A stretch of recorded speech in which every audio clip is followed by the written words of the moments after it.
2 marta o'ynab, 2 martasida ham mag'lubiyatga uchragan. Bugun 3-urinishi. 15-sekundning o'zida Yoshko Gvardiol raqibi bilan to'qnashib ketib, yuzidan lat yedi. Bunaqa jiddiyga o'xshamayapti. Ozgina og'riqli shok bo'lishi mumkin. O'rnidan turishga tayyor. Mana o'sha to'qnashuv. Lekin bu yerda epizod ochib berilmadi. Menimcha o'shandan keyin to'p qaytib borganda Yoshko Gvardiol ikkinchi bor kurashda qatnashib, zarba qabul qilib olgan. Tarkiblarni e'tiboringizga havola etaman. Crystal Palace darvozada birinchi raqamda Dean Henderson. Himoya chizig'i 3 ta markaziy bilan o'ynaydi Crystal Palace. Hozir City'ning hujumini kuzatamiz, lekin oxirigacha yetmadi baribir. 3 ta himoyachi markazdan joy olgan. 26-raqamda Chris Richards, 5-chi Maxence Lacroix. Qoida buzilmoqda. Va 6-raqamda Mark Gehi. O'ng qanot himoyasida 12-raqamda Daniel Munoz. Chapda esa 3-raqamda Tyrik Mitchell o'ynaydi. Hujumga ko'p qo'shiladi. Tayanch zonasida esa 18-raqamda Daishi Kamada. Uning yonida 20-raqamda Adam Wharton va 3 ta hujumkor futbolchi. Ismoil Sar o'ng qanotda 7-chi. 10-raqamdagi Iberichi Eze chapdan joy olgan. O'zi qiziq. Iberichi Eze Crystal Palace chap qanot hujumchisi. Jeremy Doku City'da chap qanot hujumchisi. Nima bog'laydi ularni? Tashqi ko'rinishi juda o'xshash. O'zingiz ham bunga guvoh bo'lasiz. Hali 14-raqamda esa markaziy hujumda Jean Mateta o'ynaydi. Oliver Glasner Crystal Palace'ni yaxshi boshqarayotgan mutaxassis. Manchester City tarkibi. Bugun darvozada Stefan Ortega. Markaziy himoyachilar 3-chi Ruben Dias, 24-chi Yoshko Gvardiol. O'ng qanot himoyasida 25-raqamda Manuel Akanji, 75-raqamda chapda Nico O'Reilly joylashgan. Mana u to'p bilan tayanch zonasida bugun Bernardo Silva o'ynaydi. Lekin ular klassik, ya'ni Bernardo Silva ham Kevin De Bruyne ham klassik tayanch himoyachisi vazifasida o'ynamaydi. Baribir hujumga boradi. Omar Marmush hujumchilar ortida 7-raqamda. O'ng qanot hujumida Savinho 26, chapda Jeremy Doku 11 va markaziy hujumda Erling Haaland 9-raqamda. Josep Guardiola bosh murabbiy, bosh hakam esa Stuart Atwell. Qolgan ma'lumotlar sal keyinroq. Bugun City super hujumkor tarkib, klassik tayanch himoyachi umuman tarkibda. Bernardo hujumkor futbolchi, De Bruyne hujumkor futbolchi, Marmush hujumchi. Qanotlarning gapirmasa ham bo'ladi. Hollandni umuman esga olmaymiz bu mavzuda.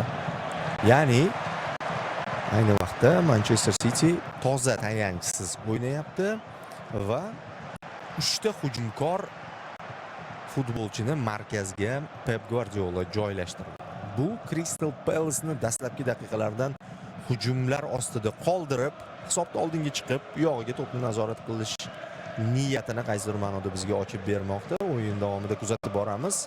Ammo Crystal Palace mana bunday qarshi hujumlarda xavfli yo'l qo'yishmadi. Ezaga qochib ketishga qoida buzilgan qoida buzildi. Sariq kartochkasiz hozircha. Mana Eze albatta o'xshagani bilan Doku vazn toifasida emas, ular har xil.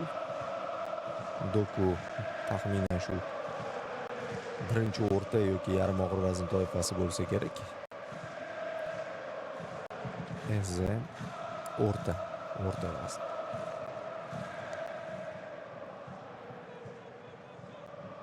pressing qilyapti. Ezza to'pni maydon tashqarisiga chiqarib yubordi. Balki xavfli o'yin ham bo'lgandir. Hushtak chaldi hakam.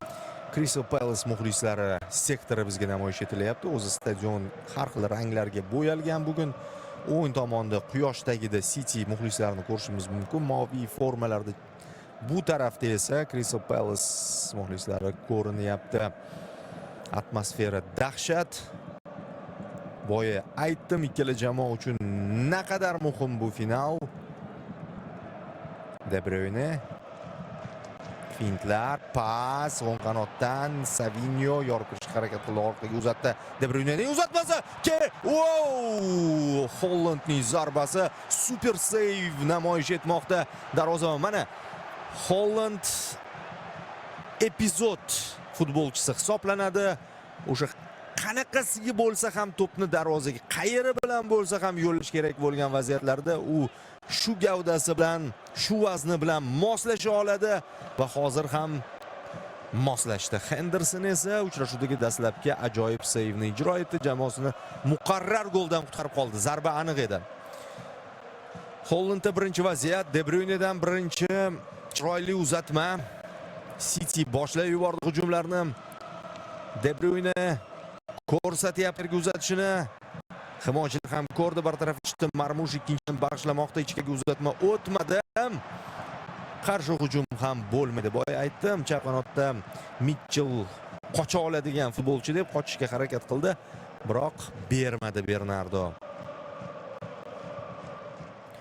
Joshko O'Reilly.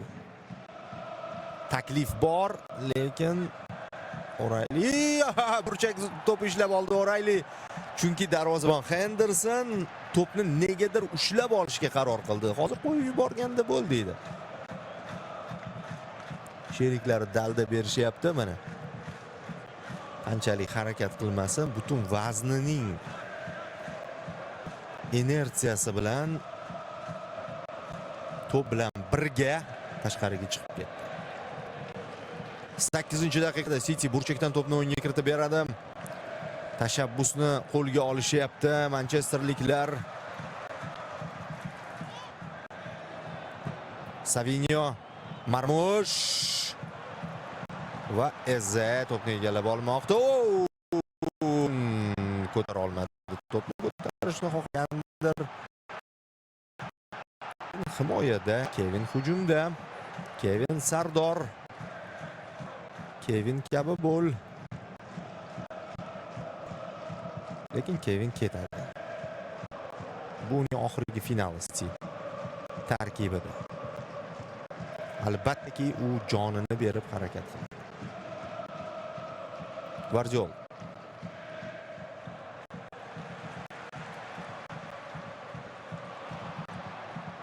Crystal Palace qochmoqchi, bermadi. Matetaga Akanji joyini o'zgartgan bo'lsa ham hushyorlikni yo'qotmadi. Gvardiol. De Bruyne.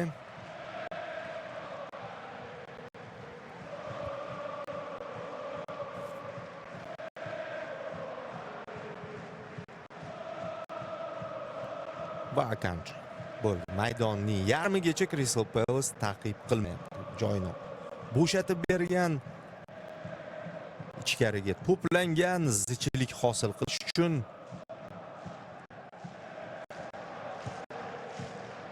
Ruben Dias toki gol urilmaguncha menimcha taxminan shunday o'yin guvohi bo'lamiz. Ya'ni Cityning bosimi Crystal Palace'ning ikkinchi raqam bo'lib o'ynashi. Joshko Gvardiol maydon markazida Ruben Dias to'pni undan qabul qilib oldi. U ham hujumga borishga qarshi emas. Akanji, Savinho, Doku. Kombinatsiya boshlanyapti. Holland to'pni oldirib qo'ydi markazda. Oy, xavfli o'ynadi, xavfli. To'pga o'ynadi.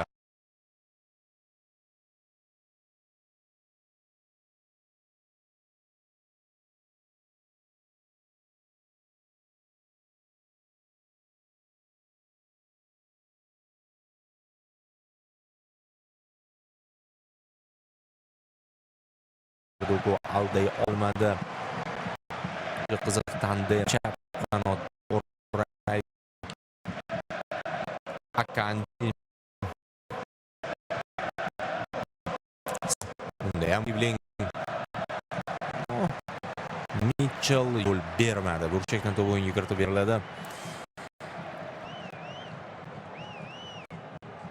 Nechinchi taxminan 3 yoki 4-burchak zarbasini amalga oshirishyapti City futbolchilari.